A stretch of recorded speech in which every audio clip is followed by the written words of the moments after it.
আমাদের আত্রাই নদী, এটা বেলধরের ব্রিজ, তার পাশে মসজিদ, এটা মসজিদ। তো বিকেল টাইমে শিকারি যাচ্ছি বেড়াতে। তো সন্ধ্যা লেগে গেছে। যাই হোক, বিলের ভিতর ঢুকলাম। চলন বিলের মাঝখানে আছে এখন। অনেক সুন্দর দৃশ্য দেখা যাচ্ছে। পরিবেশটা অনেক সুন্দর, চারিদিকে পানি, বড় বড় কইচা আছে, কিছু গাছ আছে, অনেক সুন্দর লাগতেছে।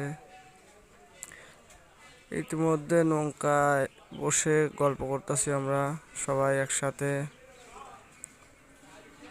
অনেক ভালো লাগতেছে।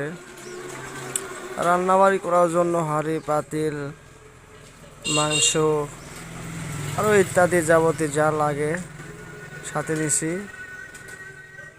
তো শিকালে এসে পৌঁছলাম, কেউ নাই, শুধু আমরাই রান্না করে চলে যাব।